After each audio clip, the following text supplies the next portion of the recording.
Hey, what's going on, guys? Ted Carr here from Fruit Living, and I want to give you the 5 tips that fitness newbies make. People new in the fitness game, they want to get fit and healthy, so they go to the store, they buy some shoes, they buy a bike, they forget to buy a helmet, they go out biking, they crash. No, but get a helmet before you go riding, get some good shoes before you go running, but first watch this video and learn from it. So, first tip people make when they get into fitness game is they don't first focus on recovery. You've got to focus on your recovery first. If you're not recovered, how are you supposed to have the energy to want to eat properly and then go out and push your body to the maximum? You know, if you don't get proper sleep, you're not going to be motivated. The easiest way for me to lose my motivation when it comes to training is by not getting enough sleep. If I don't get enough sleep one night, I wake up and I'm not motivated really. You've got to have full rest if you want to have full motivation. So that's the first thing. Focus on your recovery.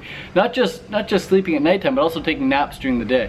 And not just sleeping when you're tired at nighttime, but getting to bed before you're tired. So that's huge. The second thing is nutrition. Once you get enough sleep, once you're fully recovered, you're going to be able to eat properly. You're going to have an actual appetite. And when it comes to eating properly, that means fruits. That means lots and lots of fruits. If you're not eating fruits as the staple calorie source, then seriously, what are you eating? What is healthier than fruit? The only thing I could think of was like some cooked fruit, like some cooked pumpkins or starches or something like that. Yeah, cooked rice is alright, cooked potatoes is alright. Just as long as you're focusing on the carbohydrates when it comes to athletics, that's going to be key. But fresh fruit always wins the day. Fresh fruit always wins first place. Fruit is king, man. Fruit is number one.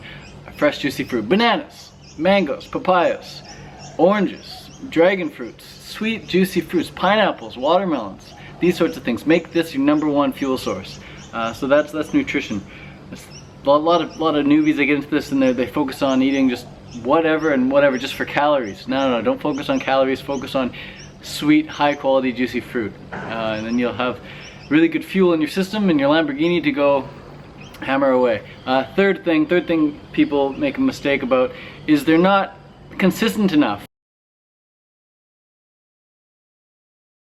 And they expect the results to come within 2 months. They expect the results to come in 3 months. I'll tell you what, the real results come when you're consistent for at least a year or two. At least a year or two. That's when you start to see yourself running sub 20-minute 5Ks. You start to see yourself being able to hold 4 watts per kilo for 5-10 minutes. After 1 to 2 years of consistent training, you're going to be seeing good results with your running, with your swimming, with your cycling, with your strength training. But give yourself that 2-year window. Really give yourself that 2-year window to see some big changes. And then if you want to be the best, if you want to be like a professional, man, give yourself 7 to 10 years. You got to give yourself 7 to 10 years if you want to be a professional in any sport. If you want to be like the fittest man alive, fittest woman alive, give yourself 7 to 10 years to really build up that consistency.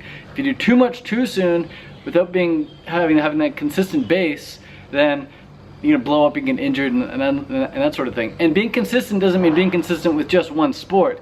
It means just doing anything. Just be consistently moving your body every day. Either going for big walks or big little runs. Don't need to go for big runs. Being on the elliptical, being in the weight room, swimming, biking, doing anything. Just be consistently moving your body. Going for hikes, whatever. Just be consistent. And then once you've been consistent long enough, then you can move on to the next stage. And the next mistake a lot of people make is, yeah, they're not consistent, but then the next mistake they make is they're not specific enough. They don't get specific enough. And what I mean by that is, they maybe go to the gym a lot and they do a lot of push-ups, or they do a lot of bench press or whatever, or they swim a lot to get good cardio, but then they enter a bike race and they're not going to perform that well in my bike race. It's because you didn't bike specifically enough for the bike race. And they're like, okay, well, so the next time they come along, they just bike, but they don't get really specific enough for that bike race. So they just bike, whatever, we go long bike rides. But the bike race may be something really short and intense, like a short, hard hill, 30-minute hill climb or something. You've got to train specifically for that hill climb. So once you've been consistent, once you have that big base built, then start getting really specific and train for your singular sport or that singular race that you're training for. Get specific with the intensity, get specific with the the technique and all that sort of thing. Be specific. Don't just be general and expect to get amazing results. Specify, narrow in. And then the last mistake people make, the fifth mistake people make, is they don't push the intensity enough. They don't push the intensity enough. Yeah, they're consistent for years, and yeah, they even get really specific and train specifically for a race, but then they're too scared to pump up the intensity. And these are the people who, they don't take it to the next level, and they just pretty much stay the same forever. You've got to push the intensity, but only, notice how it comes at the very end, only push the intensity once you're fully recovered, once you've been eating properly, once you've been consistent long enough, and once you've specifically narrowed in on your sport, once you've specifically narrowed in on what you want to get good at, then you push the intensity. Don't do the intensity first. Don't wake up and just put in P90X and go hard. So those are my 5 tips. Hope you got something in this video. I really rushed it. The battery has been flashing this whole time, so this is gonna die any second now. Appreciate you guys watching this, and if you have any tips, if you have any questions, post them down below. I'll make another video regarding those. I just want to get this off my head into the video form for you to enjoy and take away. So yeah, focus on recovery, guys, and then focus on nutrition, and then be consistent with whatever, and then start getting specific before you push the intensity. That's it. Peace. That's the recipe, baby. Time to ride.